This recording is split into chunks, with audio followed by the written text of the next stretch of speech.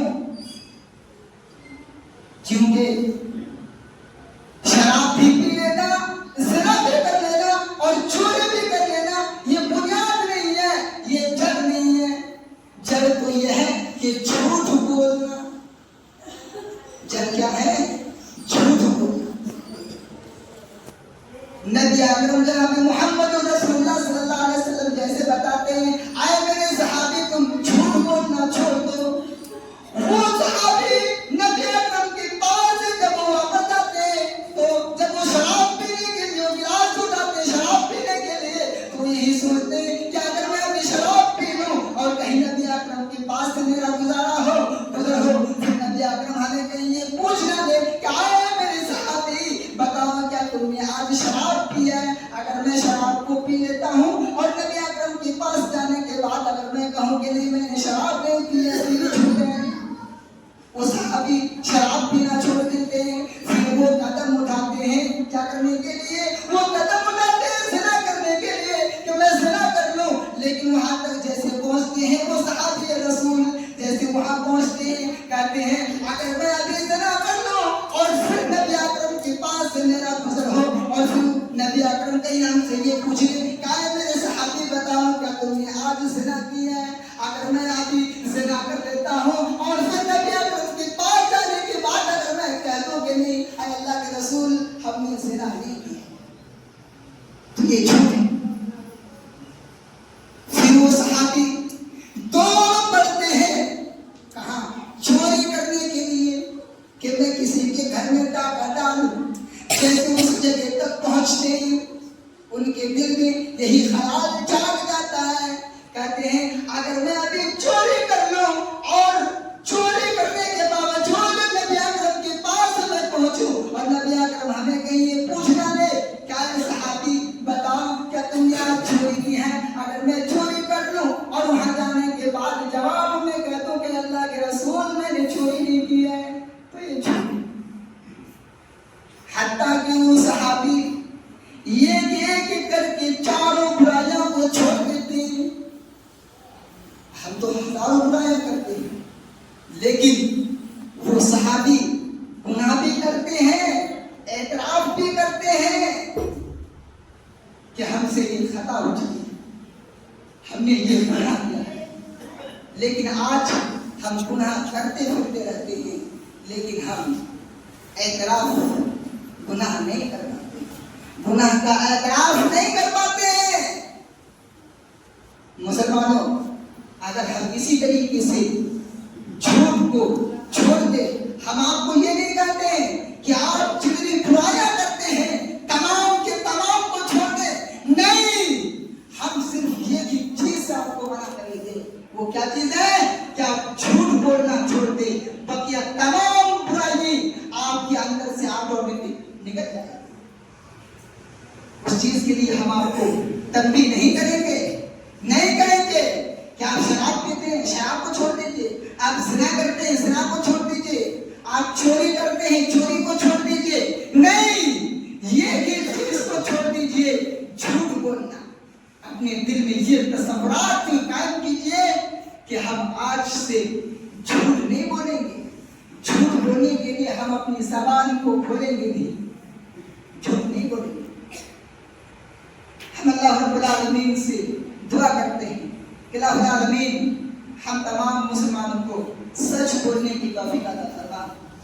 اللہ العالمین ہمیں سچ بولنے کی پابند بنا۔ الہ العالمین ہم میں سے جو شخص گنہگار ہیں اے اللہ اسے تو بخش دے۔ الہ العالمین ہم میں سے جو شخص اس دنیا کو چھوڑ کر چل بسے ہیں الہ العالمین ان کی قبر کو نور سے مالا مال کر دے۔ الہ العالمین ہم میں سے جو شخص قرض دار ہیں اے اللہ اسے قرض ادا کرنے کی توفیق عطا فرما۔ آمین۔ ونستعينه ونستغفره ونعوذ بالله من شرور أنفسنا ومن سيئات أعمالنا